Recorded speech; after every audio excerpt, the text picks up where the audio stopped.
தொழில்துறை அது தொடர்பான அறிவிப்புகள். விருதுநகர் மாவட்டத்தில் எதிர்கால தொழில் வளர்ச்சிக்கு வித்திடக்கூடிய வகையில் இந்த மாவட்டத்தில் புதிய சிப்காட் தொழில் பூங்கா அமைக்க அரசு முடிவு செய்தது.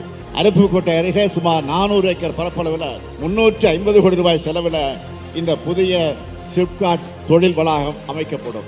இதனால் இந்த பகுதியில் இருக்கக்கூடிய சுமார் 10,000 இளைஞர்களுக்கு வேலை வாய்ப்பு கிடைக்கும் என்ற செய்தியை மகிழ்ச்சியோடு நான் தெரிவிச்சுக்கிறேன். அடுத்து நகர்ப்புற வளர்ச்சித்துறை அறிவிப்புகள்.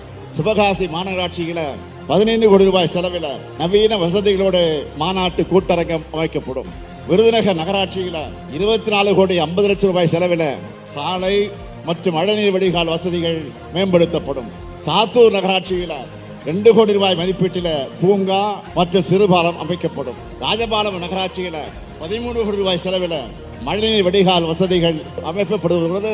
குடிநீர் கோடை நீர் தேக்கம் 5 கோடி ரூபாய் செலவில் அது மேம்படுத்தப்படும். அருப்புக்கோட்டை நகராட்சியில் 3 கோடி ரூபாய் செலவில் மழைநீர் வடிகால் வசதிகள் அமைக்கப்படுவதோடு 1.5 கோடி ரூபாய் செலவில் பூங்காவும் அமைக்கப்படும். விருதுநகர் நகராட்சிக்கு எல்லைக்குள் வரக்கூடிய நெடுஞ்சாலைகள் 25 கோடி ரூபாய் மதிப்பீட்டிலும், அருப்புக்கோட்டை நகராட்சி எல்லைக்குள் இருக்கக்கூடிய நெடுஞ்சாலைகள் 10 கோடி 50 லட்சம் ரூபாய் மதிப்பீட்டிலும், காரியாப்பட்டி நகரத்தின் எல்லைக்குள் இருக்கக்கூடிய நெடுஞ்சாலைகள் 12 கோடி ரூபாய் மதிப்பீட்டிலும் மேம்படுத்தப்படும். மேற்கு தொடர்ச்சி மலை அடிவாரத்தில் உள்ள சுற்றுலா தலமான சாஸ்தா கோவில் அருவி பகுதியில் 1 கோடியே 70 லட்சம் ரூபாய் மதிப்பீட்டை மேம்பாட்டு பணிகள் மேற்கொள்ளப்படும்.